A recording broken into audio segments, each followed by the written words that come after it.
which is understanding the reach and use of AI within higher education through a student-led research project at Teesside University.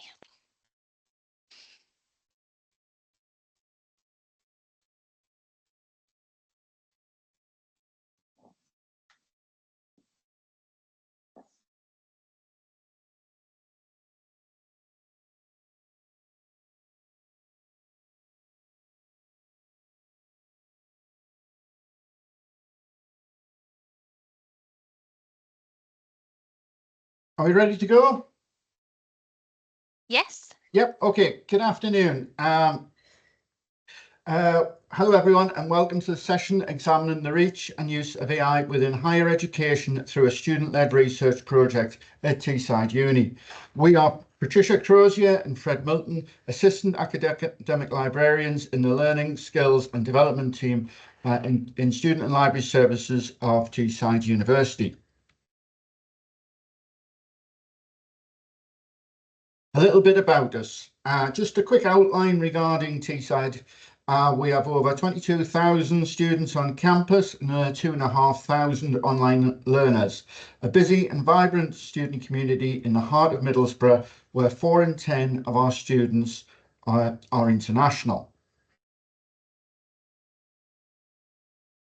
In January 2024, we were invited by a senior lecturer in education to support her students on the MA Education programme. From this, a cross-departmental team of librarians and academics developed a student partnership project to explore the reach and use of artificial intelligence through a student-led synthesis of secondary literature and primary data gathering.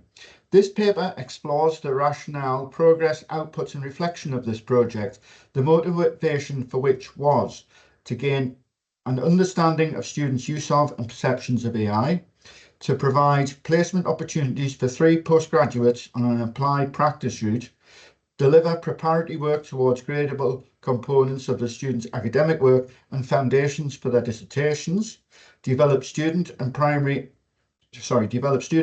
and secondary research skills, broadening and deepening knowledge of AI for us all, and provide employment transferable skills, including communication, teamwork, planning, and critical thinking, with the end goal of a peer-reviewed article.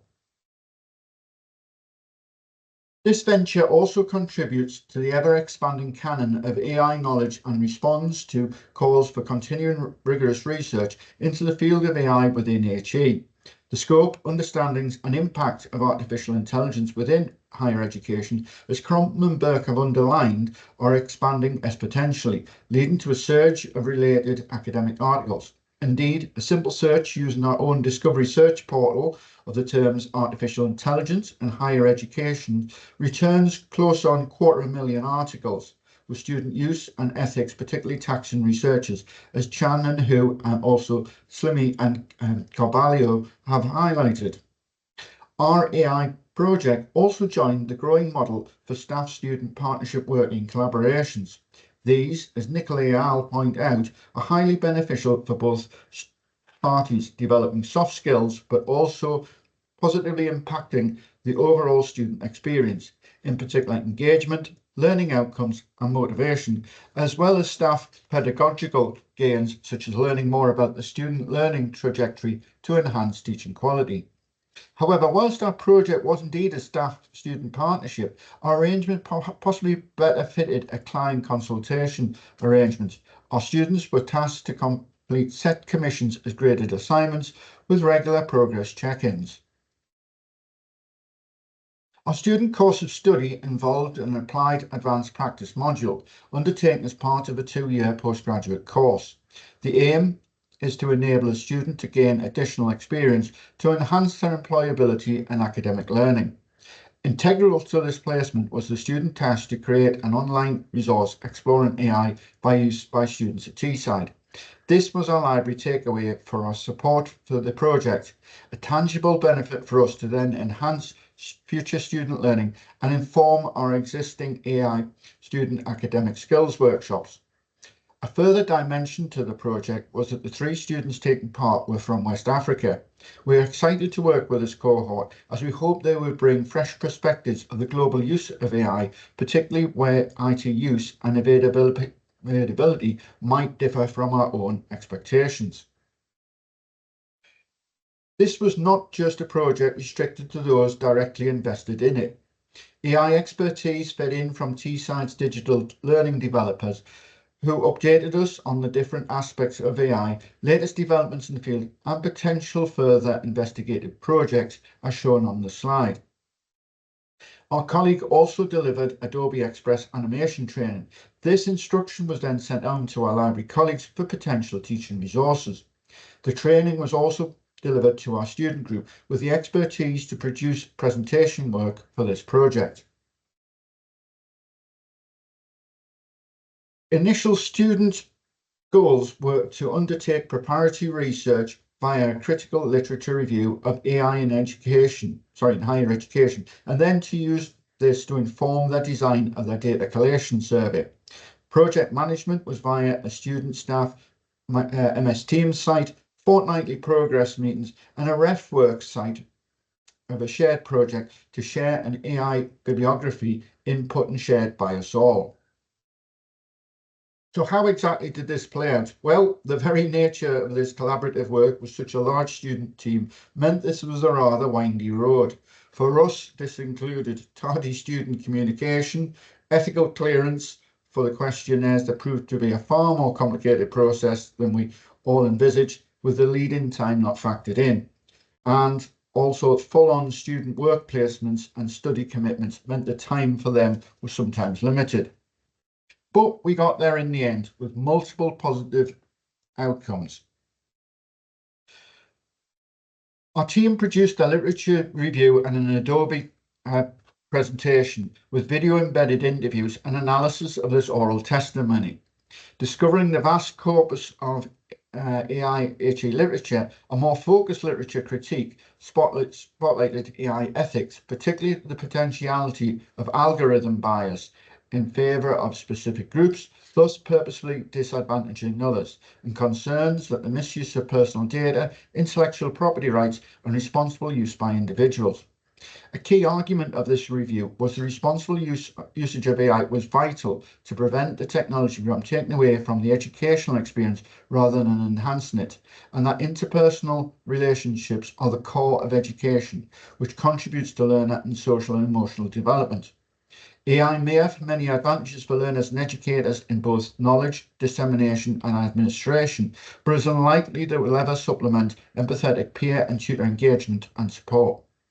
Our student team reported that the review and resultant web project provided critical knowledge and understanding into the essence of AI in education and explore its implications, and they concluded that it exposed them to necessary and valuable learning resources ranging from AI workshops and online seminars to actual participation in research and project-related discussions. The Adobe output was compiled from a relatively small sample of postgraduate master's students, providing VoxPop-style interview responses. Questions were open-ended, enabling students to express honest opinions of AI and its impact on their learning and its future applications. And it's reassuring here to see how much of the student opinion correlates with the observations made by Sue Stockwell's keynote address at this conference.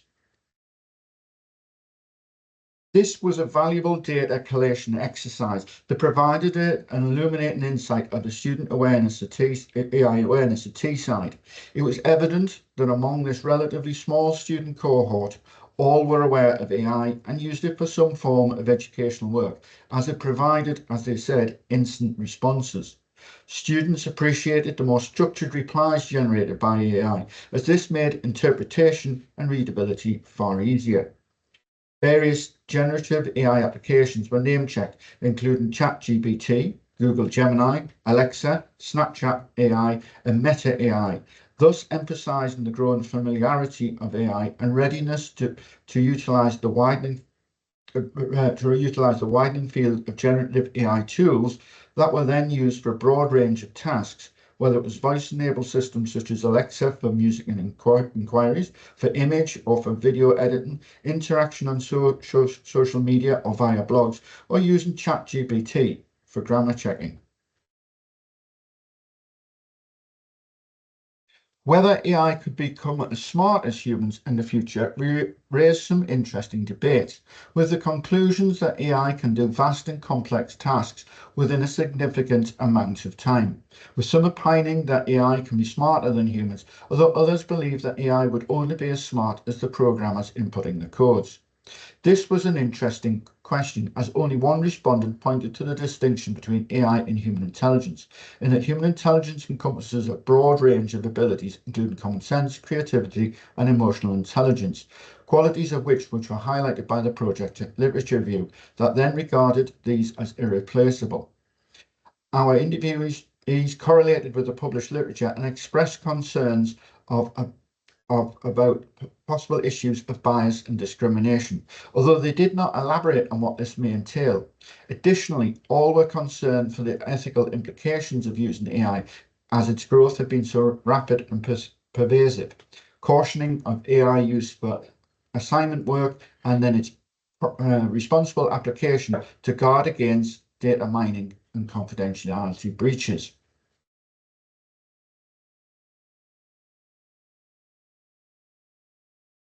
Interviewees were unanimous in their opinion that students be taught about AI ethics at the beginning of their academic year to produce critical thinking and moral reasoning. Furthermore, such training would also provide guidelines on the appropriate use of AI. And from this, it's easy to conclude that there was a fear that inappropriate AI use would fall foul of plagiarism.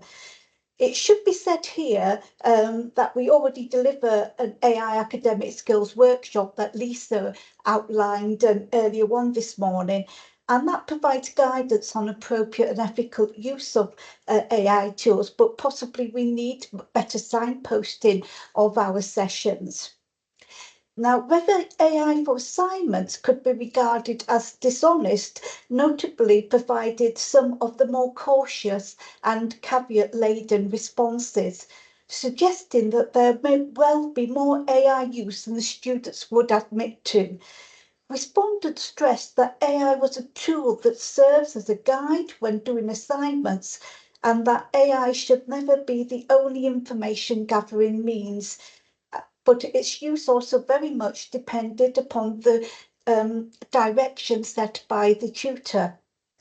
While some admitted to using AI for assignment planning as it was efficient and also for idea generation, there was clear recognition that content generation without citation was clearly academic dishonesty.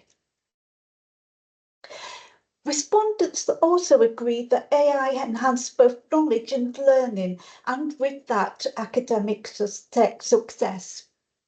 An additional advantage suggested by our students is that AI can personalise and structuralise learning, but others cautioned that although AI can be error-prone, it provided rapid access to a vast amount of information. To quote from one respondents, AI is like an encyclopedia that is in your palm. So what you can get from the library in 5,000 books, you just get it from a smartphone by just typing in a prompt to an AI. Perhaps as an exemplar of the international origins of our student cohort, one interview keenly stressed that AI brought with it the need to bridge the gap between poor students and schools in terms of educational resources and tools for the underprivileged. That thus underpins some of the literature review findings and also the concerns that the various paid for AI applications can further deepen inequality and inequity. We thought it would be good practice to reflect on the project and to examine the process and what we could have done differently by gauging the thoughts of the students involved, but also the staff team as well. Overall, we agreed it was a worthy process, but quite time consuming. We all learned from it, from our perspective as staff, but also from the students' perspective. We probably needed to have a more focused approach, setting clearer expectations at the outset so everyone had clear targets and direction. It was really good, however, to see the students grow in confidence and leadership. All the original project goals were achieved, so that it was a success from that point of view. These are some of the things we looked at in our reflection. The opportunity to work together as a team came out strongly as an enjoyable aspect. The topic was an important on-trend topic that is developing at such a rapid pace that it's difficult to keep up to date with. And this reflects the number of recent conferences that have been or will be covering AI as a theme. Lilac 2024 CINIP conference coming up, as well as this, of course, from ALN. There were challenges, but it provided a real world work experience and a realization of being flexible and creative to achieve solutions. The main stumbling block was about achieving ethical clearance for surveys. So the surveys were very much anecdotal comments. The project was carried out over a very tight time frame and it was quite slow to get started. It did, however, give an opportunity to prepare the ground for possible dissertation work, and some useful lessons were learned on the real world life experiences. Yeah, move on. There we go. There we go. Yeah. Yeah. Yeah, there we go. So we've just had a technical glitch there. As I've mentioned, we all learned something, both staff and students, from managing time and communication skills, but also learning key employability and transferable skills, such as leadership, IT skills, for instance, using Adobe Express. Of course, we all learned more about AI. And now have the benefit of a bibliography and a review of the current literature that we can access through RefWorks projects. It also helped us to engage with international students and other Teesside University colleagues. This enabled us to help enhance the profile of the library within the university. With any pilot, there are many lessons to be learned, and I think we should have been more focused and have clearer guidelines, but the students gained experience of what's expected in this real world and where things may not work out as initially planned. So it was an informative exercise exploring an important trending topic. It's very much a work in progress and there's lots of opportunity for further development. The anecdotal insights we got were very honest, frank and interesting. And a key finding was that students did feel very strongly that they should be taught AI and its ethical use at the beginning of their course.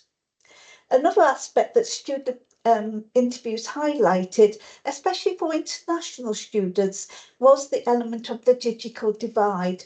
And this was highlighted recently at the recent DigiFest 2024, where it was mentioned that digital inequality remains a challenge for example, charging and for the subscription to all these resources. It also highlighted for the students taking part the importance and development of good research skills and the use of IT software, for instance, using RefWorks and Adobe. It gave the students a valuable experience of working as a team, leadership skills, and that is different from, say, just collaborating on an assignment. It also allowed us to broaden our working relationships and we gained many insights into the international students' perspectives. We do hope to repeat the process with another cohort of students next academic year, building up the work done by the project team. We've already been approached by an academic to see if we would be interested, and we hope to progress this if time permits. As this is a fast evolving topic, there is a necessity for continuing research, and this will help us to keep on top of all the research and literature that is being carried out. That difficult and uphill task in itself, as Carol mentioned earlier as well. It will help to clarify and understand students' perspectives of AI, and these attitudes will inevitably change and develop, and it's important to be on top of that as well. We hope to disseminate some of these ideas and perspectives where it's appropriate, and we can build on the work to help us provide more engaging and interesting student-focused online material. It will also be invaluable in developing our Succeed at T's AI workshop for students. So just to finish off, here is a photo of the team there. We did encourage one of the students to come along to co-present, but unfortunately none were available to do that, but we wanted to give them that opportunity. And these are some of the references that we used in our research. And so any questions? Thank you so much, Frederick and Patricia. If anyone has any questions, please do pop them into the Q&A or in